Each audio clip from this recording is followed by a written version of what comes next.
Students,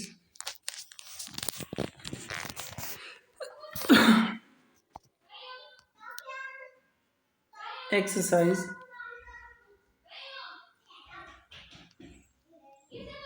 13.2 part 3rd 13.2 की हमने प्रतिलोम समानुपात की हमने 8 क्वेश्चन कर ली थी। 8वां क्वेश्चन कर रहे थे हम लोग। तो पढ़ते हैं उस क्वेश्चन को। 8वां क्वेश्चन है,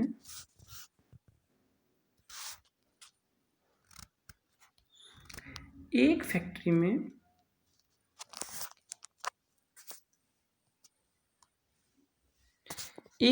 में कुछ वस्तुएं 63 दिन में बनाने के लिए 42 मशीनों की आवश्यकता होती है। अब दिखती सी बात है, जितनी आपके पास मशीनें होंगी उतने ही कम दिन लगेंगे। उतनी ही वस्तुएं 54 दिन में बनाने के लिए कितनी मशीनों की आवश्यकता होगी। तो पहली लाइन तो आप यही लिखेंगे कि मशीनों की संख्या और वस्तुओं को बनने में लगने वाले दिनों की संख्या क्योंकि प्रतिलोम समानुपात में है, इसलिए अब आप बॉक्स बनाएंगे, वही जो हम बनाते हैं। पहली लाइन में ये लिखेंगे आप क्या, मशीनों की संख्या, दूसरा लगने वाले दिनों की संख्या। तो पहले जब 42 मशीनें हैं तो 63 दिन, ठीक। और अब जब दिन हमारे पास 54 तो हमने ये निकालना है, ठीक। Same system x1 y1 equal to x2 y2 और यहाँ वैल्यू भरेंगे तो आप पाएंगे 12 गुणा 63 बराबर है, ये x2 आपने निकालना है गुणा 54। तो यहाँ से आपके पास आ जाएगा, क्या जाएगा आपके पास आ जाएगा x2 is equal to 63 multiply by 42 और डिवाइडेड बाई 54।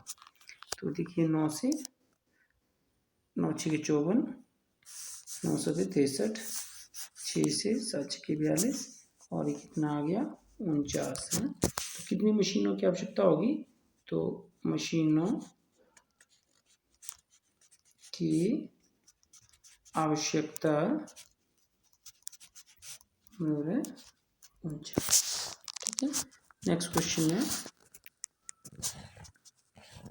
एक कार एक स्थान तक पहुंचने के लिए 60 किलोमीटर प्रति घंटे की चाल से 2 घंटे का समय लेती है। देखिए सी बात है, चाल बढ़ेगी तो समय घटेगा, ठीक है ना, मतलब पहुंचने का समय है ना। चाल बढ़ेगी तो समय घटेगा, ठीक। और यदि चाल घटेगी तो समय बढ़ेगा। तो पहली लाइन आप यही लिखेंगे, क्योंकि कार की चाल और पहुंचने में लिया गया समय प्रतिलोम समानुपात में है, इसलिए फिर वो टेबल बनाएंगे आप और उसी टेबल से इस क्वेश्चन को वैसे ही सॉल्व करना है। आई होप आप इस क्वेश्चन को कर लेंगे, इसलिए अगले क्वेश्चन को समझाने की ओर जा रहा हूँ। 2 व्यक्ति एक घर में नई खिड़कियां 3 दिन में लगा सकते हैं। कार्य प्रारंभ होने से पहले एक व्यक्ति बीमार पड़ गया, अब वो कार्य कितने दिन में पूरा हो पाएगा। 2 व्यक्ति एक घर में नई खिड़कियां 3 दिन में लगा सकते हैं, तो आप लिखेंगे क्योंकि, क्या लिखेंगे आप, कि व्यक्तियों की संख्या और लगने वाला समय क्योंकि प्रतिलोम समानुपात में है, इसलिए टेबल बनाना। 2 व्यक्ति, टेबल बनाया, व्यक्तियों की संख्या और व्यक्तियों की संख्या, यहाँ आएगा व्यक्तियों की संख्या x और लगने वाला समय y। तो व्यक्ति कितने हैं, तो समय लगाए दिन 3। एक बंदा देखो बीमार पड़ गया है ना, तो बंदे कितने रहे अब 1, तो ये आपने निकालना है, ठीक है। अगले में एक पार्ट और भी है इसका, वो भी आप साथ साथ ही कर सकते हैं। इस बोले एक ही दिन में खिड़कियां लगवाने के लिए, अब समय है 1, तो ये निकालना है आपने। तो ये हुआ x1 y1 x2 y2 और ये x3 y3।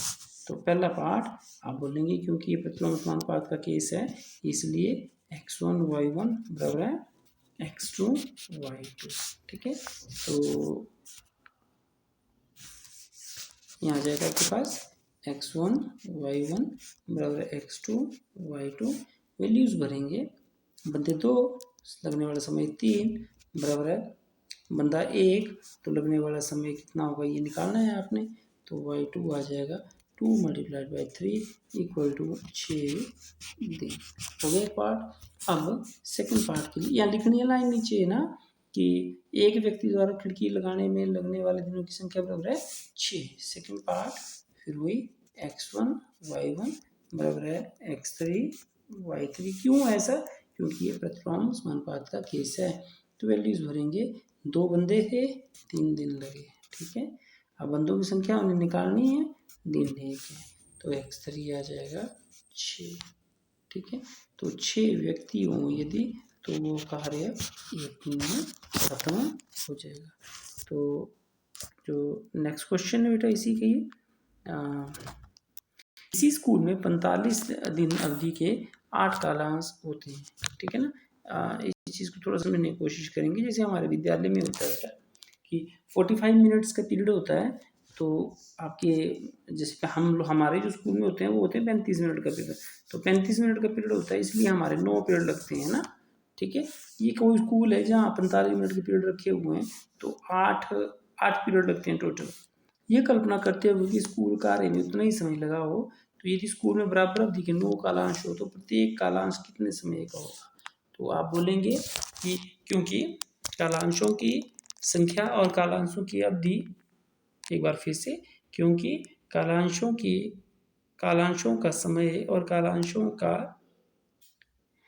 की संख्या प्रतिलोम अनुपात में है इसलिए टेबल बनाएंगे आप। वैसे ही टेबल बनाना है आपने और टेबल में आप क्या लिखेंगे यहाँ कालांशों की संख्या कालांशों की अवधि। ये चीज़ समझिए आप अवधि और संख्या का क्या मतलब है। पीरियड लगे भाई 9, एक पीरियड हुआ 35 मिनट का तो 35 मिनट जो है वो है समय और 9 पीरियड जो लगे वो है कालांशों की संख्या। तो 45 मिनट का अगर पीरियड है तो लगते हैं 8। तो बोले पीरियड अगर 9 हो तो समय कितना लगेगा ये क्वेश्चन है। तो ये x1 y1 x2 y2 तो यहाँ से आ जाएगा x1 y1 बराबर है x2 y2। तो ये 8 गुना 45 बराबर 9 गुना y2। तो यहाँ से आपके पास आ जाएगा y2 बराबर 8 गुना 45 बटा 9। तो 9 4 जो 45 और ये 40। तो कितने मिनट का कालांश होगा? 40 मिनट। ठीक है। इसके साथ ही एक्सरसाइज हमारी खत्म होती है। ओके।